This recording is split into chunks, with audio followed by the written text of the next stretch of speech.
Sycamore Avenue was the epitome of a peaceful neighborhood. Rows of houses lined the street, their porch lights casting a warm glow on the sidewalks. Maple trees swayed gently in the night breeze, their leaves whispering softly in the darkness. It was the kind of place where people felt safe, where crimes felt like distant problems that only happened elsewhere. Julian felt his body relax slightly. He was almost home. But then, flashing red and blue lights appeared in his rearview mirror. The sound of a siren cut through the silence. Julian frowned and pulled over to the side of the road. A police patrol car came to a stop behind him, and two officers stepped out. The first officer was a tall man with short blonde hair and a sharp gaze. His name tag read Daniels. His partner, Reed, had a leaner build and a darker complexion, his expression unreadable. Daniels knocked on Julian's window. Julian rolled it down, keeping his voice calm. "Is there a problem, officer?" Daniels scrutinized him.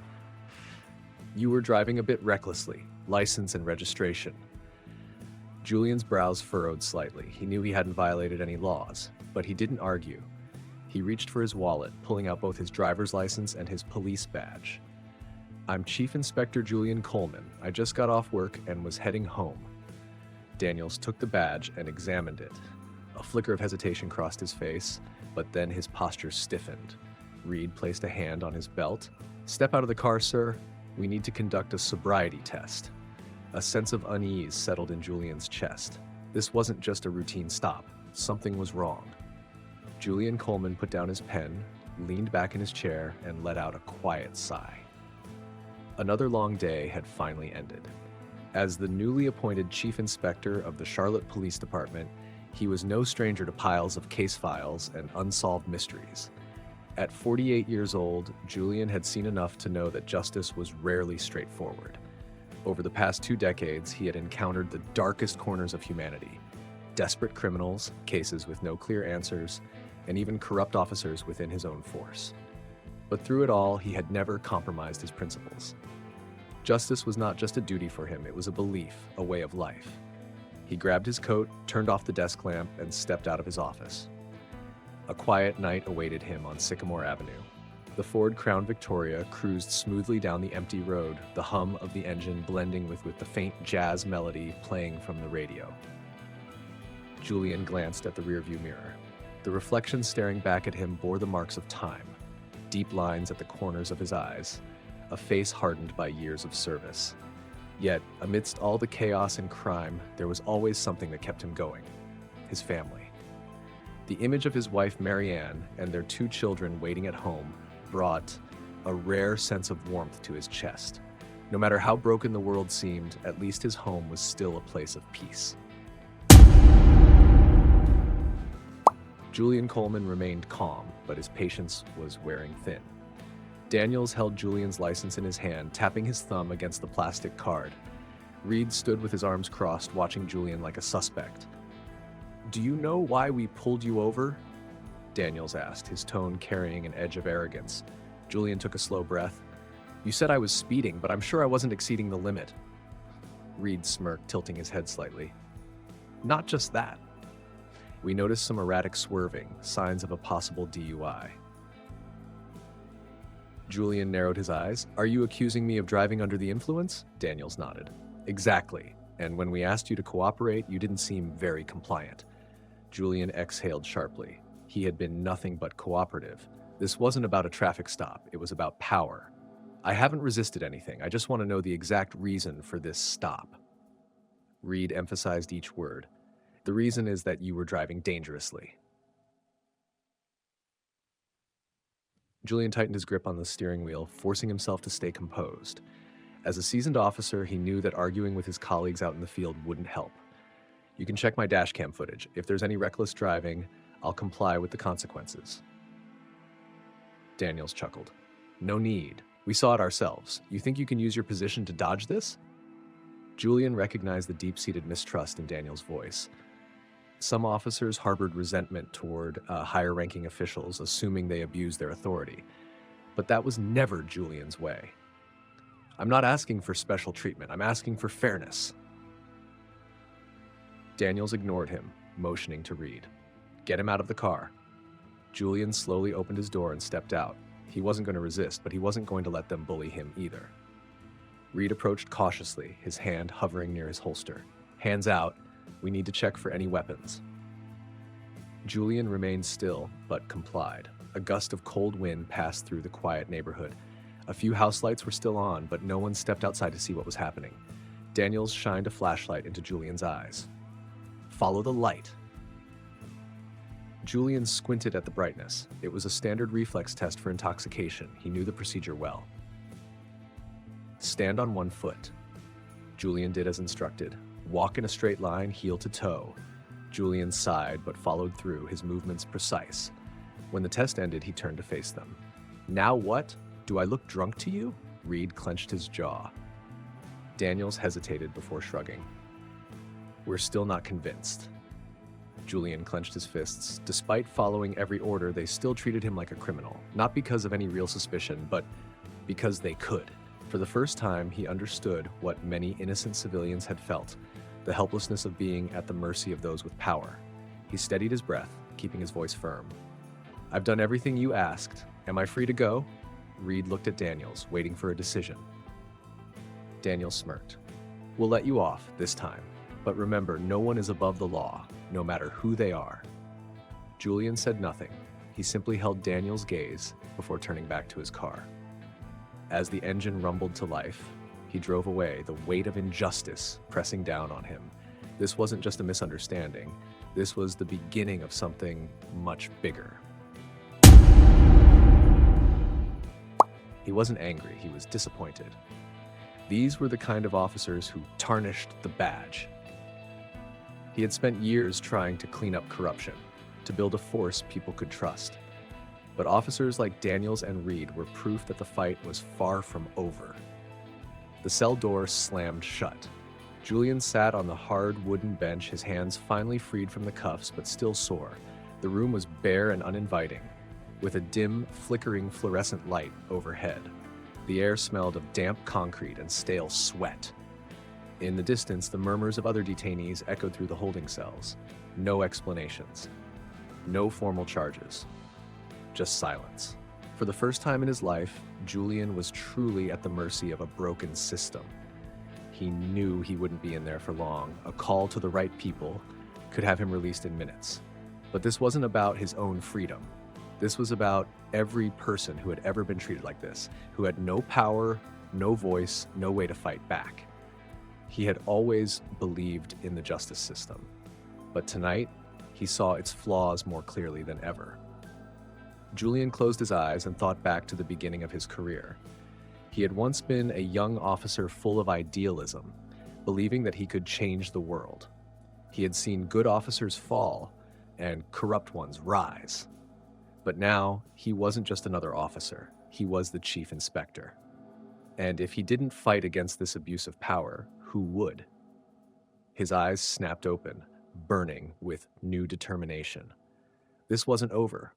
He would make sure that Daniels and Reed faced the consequences, and more than that, he would fix the system that allowed officers like them to exist. Julian clenched his fists. This fight had just begun. Just as Julian was about to start his car, a firm hand yanked his door open. Daniels stood there, his expression cold and unyielding. "Step out of the vehicle." Julian frowned. "I thought you said I was free to go?" Reed approached from the other side, looking almost amused. "We've changed our minds. Your attitude suggests non-compliance, and that qualifies as resisting an officer." Julian couldn't believe what he was hearing. "I followed every single instruction. I never resisted, and now you're accusing me of obstruction?" Daniel smirked. "You have the right to remain silent, Coleman. If you want to argue, save it for the judge." The cold metal of the handcuffs locked tightly around Julian's wrists. For more than 2 decades, he had worked as a police officer. Never once had he thought he would be the one in cuffs, especially without just cause. For the first time, he felt truly powerless. The ride to the station. The patrol car sped through the dimly lit streets of Charlotte. Julian sat in the back seat, his wrists aching from the too tight cuffs. In the front, Daniels and Reed were enjoying themselves. Reed glanced at the rearview mirror, grinning. "Not used to sitting in the back seat, huh, Chief Inspector?" Julian remained silent. Daniels drummed his fingers on the wheel before chuckling. Must feel different when the roles are reversed. All those years ordering people around, now look at you, Reed laughed. Wonder how it feels to be on the receiving end. Julian clenched his jaw. When the footage ended, she didn't speak for several moments. Instead, she slowly turned toward the two officers standing in the corner, Daniels and Reed, both of whom had just entered the room. She didn't need to ask if they had an explanation. The evidence spoke for itself. Morgan's voice was like steel when she finally spoke. Do you two have anything to say for yourselves? Daniels swallowed hard. We were just following standard protocol, Lieutenant. Chief Inspector Coleman seemed suspicious and... Suspicious? Morgan's voice sliced through the air like a blade. I don't see anything suspicious in that footage, except for you two abusing your authority. Reed opened his mouth, but Morgan slammed her hand against the table, silencing him. Do you realize what you've done? You humiliated the entire department. You violated protocol. You illegally arrested a man who, by the way, happens to be your superior. Daniels and Reed pale. Morgan's glare was ice cold. I will be filing a full report. Effective immediately, you're both suspended pending investigation. Daniels' eyes widened. Lieutenant, please, it was just a misunderstanding. Morgan cut him off. A misunderstanding? You handcuffed and ridiculed your chief inspector, and you think this is just a mistake? If this had been a regular civilian, what would have happened to them? Silence. Neither officer had an answer. Morgan turned to Julian, her voice softening slightly. I'll make sure this doesn't get swept under the rug. I'll personally see to it that justice is served. Julian met her gaze. For the first time that night, he didn't feel alone. The cell door swung open. Julian lifted his head as a woman in a crisp police uniform stepped inside. Her posture was straight, her eyes sharp, and her presence commanded instant authority. Lieutenant Olivia Morgan. Julian recognized her immediately. She was a no-nonsense officer, known for her integrity and refusal to tolerate corruption. They had worked together years ago, and if there was one thing Julian knew, it was that Morgan valued justice above all else. She crossed her arms, speaking in a firm but controlled tone. Julian Coleman, I just received a report that you were arrested for obstructing an officer. Should I believe that nonsense? Julian didn't answer right away. He knew Morgan wasn't the type to ask rhetorical questions. I'd rather you hear the truth from me. Morgan pulled up a chair, her gaze unwavering. Then, tell me everything. Julian sat up straighter and spoke clearly. I was heading home from work when Daniels and Reed pulled me over. They accused me of reckless driving, though I wasn't speeding or swerving. When I asked for evidence, they refused. Morgan's expression didn't change, but her fingers tapped impatiently against the table. Go on. They ordered me to take a sobriety test. I complied. I passed every step. But despite that, they accused me of resisting and arrested me. The entire ride back, they mocked me, treating me like a criminal. Morgan exhaled sharply. Did they record the stop? Julian's eyes hardened. I assume their patrol car's dash cam was running, but knowing them, they may try to tamper with the footage. Morgan's lips pressed into a thin line. Then let's check before they have a chance to erase anything. Morgan wasted no time. She ordered an officer to retrieve the footage from Daniels and Reed's patrol car. Inside the surveillance review room, Julian stood beside Morgan as a technician loaded the dashcam footage onto the screen. The room fell silent as the video played. Julian's car was moving at a steady legal speed. Daniels and Reed had no valid reason to pull him over. Julian fully complied with all instructions and never resisted. Daniels and Reed's mocking and hostile comments were caught clearly on audio. Morgan's jaw tightened as she watched. A heavy silence hung in the air. Daniels and Reed stood rigid, their faces pale as Lieutenant Morgan's furious words still echoed in the room. Julian took a slow step forward, his posture exuding authority. It seems you two still don't know who I am. Daniels frowned, confusion flashing across his face. You're just a high-ranking officer. We didn't know. Julian's lips curled into a cold, humorless smile. Wrong. I'm not just an officer. I am the newly appointed Chief Inspector of the Charlotte Police Department. The room fell into dead silence. Lieutenant Morgan's eyebrows lifted slightly, though she quickly regained her composure. The other officers in the room started whispering to each other. He's the new Chief Inspector? They arrested their own superior? Daniels and Reed are finished. Daniels and Reed stiffened, their faces draining of all color. Reed stammered, his voice barely above a whisper. This can't be true. Julian's sharp gaze cut through him. Do I look like I'm lying?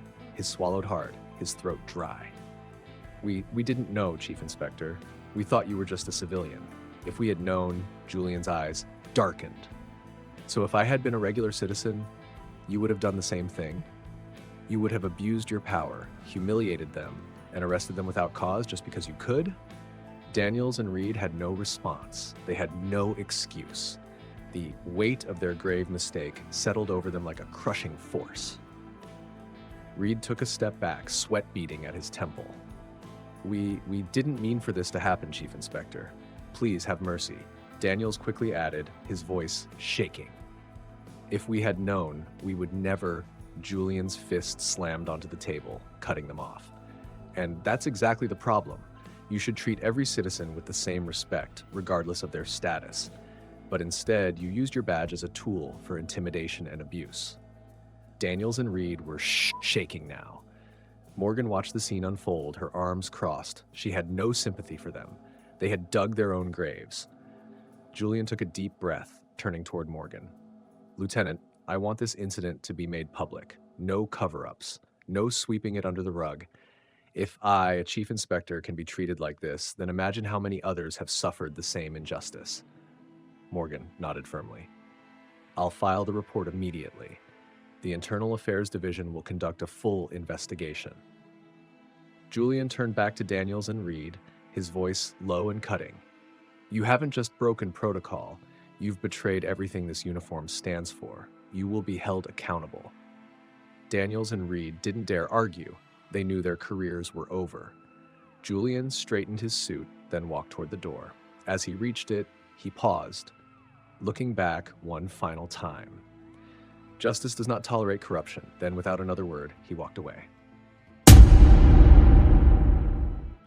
The courtroom was silent and dignified. Rows of polished wooden benches stretched across the room, filled with reporters, officers, and concerned citizens. The heavy scent of old legal books and fresh paper filled the air. At the front, Julian Coleman sat with his back straight, his face calm yet determined. Over the years, he had attended countless trials, but this time he was not the investigator nor the prosecutor. This time, he was the victim. Across from him, Daniels and Reed sat hunched over, their shoulders stiff. Above them, Judge Eleanor Hastings, a woman known for her sharp intellect and no-nonsense approach, adjusted her glasses and banged her gavel. The court is now in session. The murmur in the room died instantly. Everyone was waiting for the truth to be revealed. Julian rose from his seat and stepped toward the witness stand. His voice was steady, unwavering. That night, I was driving home from work. I followed every traffic rule, but I was pulled over without cause. Daniels and Reed accused me of when I asked for proof, they refused to provide any. He exhaled slowly before continuing. They ordered me to take a sobriety test, which I complied with. I passed without issue, but even after that, they accused me of resisting arrest and forcibly detained me. The entire way to the station, they mocked and humiliated me. The audience was silent, hanging on his every word. Julian turned toward Daniels and Reed. This isn't just about me, it's about the abuse of power. If this happened to me, a chief inspector, then what about ordinary civilians? How many innocent people have suffered at the hands of officers who believe they are above the law? His words struck like thunder. Even the most hardened officers in the courtroom felt a chill at the truth behind them. The evidence. Lieutenant Olivia Morgan stood up next, holding a thick case file and a USB drive. She turned to the judge, her voice sharp and precise. Your Honor, I would like to present indisputable evidence of the events that transpired that night.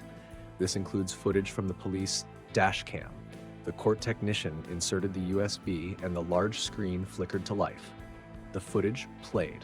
Julian driving safely, obeying all traffic laws. Daniels and Reed pulling him over with no justifiable reason. Julian cooperating fully, complying with every request. Daniels and Reed's mockery and verbal abuse caught on audio. When the video ended, an uneasy silence filled the room. Judge Hastings turned to Daniels and Reed, her piercing gaze like a razor. Do the defendants have anything to say in their defense?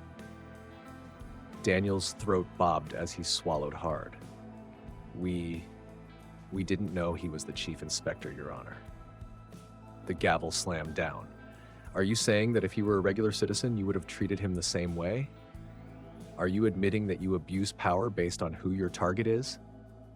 Daniels and Reed had no answer. Their silence was their confession. Judge Hastings took a deep breath, picking up the sentencing document in front of her. Her voice was firm, clear, and absolute. After reviewing all evidence and testimonies, I hereby rule. Daniels and Reed are permanently dismissed from the police force for misconduct and abuse of power. Both defendants will face criminal charges, including unlawful arrest and harassment. This case will serve as a legal precedent to prevent future abuse within law enforcement. The gavel struck the wooden desk one final time. Case closed. Daniels' head dropped and Reed collapsed into his chair, his face pale. The press in the courtroom scribbled furiously, cameras flashing. This case would not be forgotten. Justice prevails. Adjusting his suit, he felt no joy, no satisfaction, only a sense of duty fulfilled. As he stepped outside the courthouse, Morgan was waiting. She nodded at him, her expression softer than usual. Thank you for not staying silent. Julian smiled faintly. If I didn't do it, who would? He walked forward, stepping into the sunlight. The city of Charlotte had changed that day, and it was only the beginning. The day after the trial, Julian Coleman stood at a podium in front of a sea of journalists. Behind him, the official Charlotte Police Department emblem loomed large on the backdrop. In front of him, countless microphones were positioned, each one waiting to capture his every word. The room was packed. Officers, reporters, and members of the public all gathered to hear what he had to say. Julian adjusted the microphone, his voice steady and strong. First, I want to express my gratitude. He looked out over the crowd. To Lieutenant Olivia Morgan for standing by justice even when it was difficult. To the legal team, the officers who uphold integrity, and to the people of Charlotte, thank you for believing in the truth. He paused, letting the words settle. This case was never just about me. It was a painful reminder that abuse of power can happen to anyone, anywhere. But today, we proved that justice is still possible. A wave of applause rippled through the room, but Julian wasn't finished. However, this cannot be where it ends. Julian's voice took on a firmer edge. I am calling for a change in our system. The reporters leaned forward, their pens and cameras ready. We need stricter accountability for officers who abuse their power. We need an independent review board to investigate misconduct. We need to ensure that complaints from civilians are not ignored but acted upon. Murmur spread through the audience. Julian continued, his conviction unwavering. We cannot allow officers to think that their badge gives them immunity from the law. The uniform should stand for protection, not intimidation. A journalist raised a hand. Chief Inspector, do you think this case will change how people view law enforcement? Julian. I believe that most officers are good, honest people who serve their communities with pride. But if we refuse to acknowledge and correct corruption, the public's trust will continue to erode. And without trust, we have nothing. Paused for a moment, allowing the weight of his words to sink in. Fairness is not a privilege, it is a right. The room fell silent. No one, whether they are homeless or wealthy, whether they wear a badge or not, should be treated differently under the law. Transparency is not optional. If we expect people to trust the system, then we must prove that the system works. That means no more cover-ups, no more protecting bad officers, no more looking the other way. And above all, accountability must be absolute. Those in power must answer for their actions. That is the only way to restore faith in our justice system. The room erupted in applause. Julian knew that his words had resonated. A movement begins. As Julian stepped out of the press conference, he was met with an unexpected sight. Hundreds of people had gathered. They held signs high: "Justice, not corruption. We stand with Chief Inspector Coleman. Fairness for all." The crowd cheered as soon as they saw him. Julian stopped in his tracks, momentarily overwhelmed. This wasn't just about him. It was about every person who had ever been silenced. A young boy, no older than 10, weaved through the crowd holding a small sign. It read, "Thank you for fighting for justice." Julian knelt down, offering the boy a small smile. He gently ruffled the kid's hair before standing up, looking over the people of Charlotte. He didn't have to say anything. The chants of the crowd said it all. Justice had won today. And tomorrow, the fight for a better future would continue. After the trial, Julian Coleman knew that punishing Daniels and Reed wasn't enough. The problem was systemic. And if the system wasn't changed, more officers like them would continue to abuse their power. As Chief Inspector, Julian immediately launched reforms within the Charlotte Police Department. New policies were put into place.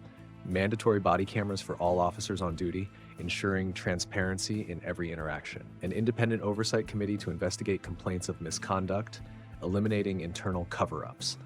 A stricter code of ethics, making it clear that any abuse of power would result in immediate consequences. Julian personally oversaw the implementation of these changes, ensuring that they weren't just words on paper, but actual steps toward a fairer, more accountable police force. For too long, corrupt officers had hidden behind their badges, but not anymore. Julian also recognized another crucial issue. Many officers weren't intentionally abusing power. Some simply lacked the training to de-escalate situations without resorting to force. So he introduced mandatory training programs. Communication skills, teaching officers how to interact with civilians with respect and professionalism. Conflict resolution, helping officers learn how to handle tense situations without unnecessary aggression. Bias awareness, educating officers on how unconscious prejudice can affect their judgment and how to prevent it. Julian brought in civil rights activists, psychologists, and veteran officers to lead these sessions. Officers who had once believed that force was the only answer began to realize that true policing was about protection, not power. This wasn't just about fixing problems. This was about changing the culture of law enforcement. Julian knew that police officers couldn't operate in isolation. If law enforcement wanted the trust of the people, they needed to work with them, not against them. So he launched several initiatives to bring officers and civilians together. Regular community meetings, where officers listened to the concerns of the people they served. Police mentorship programs, where officers visited schools and educated students on their rights and the role of law enforcement. The Friendly Officer program, where police patrolled high-risk neighborhoods not as enforcers, but as protectors, actively engaging with the community in a positive way. Over time, something incredible happened. People stopped fearing the police. They started trusting them again. Instead of seeing officers as a threat, they saw them as allies.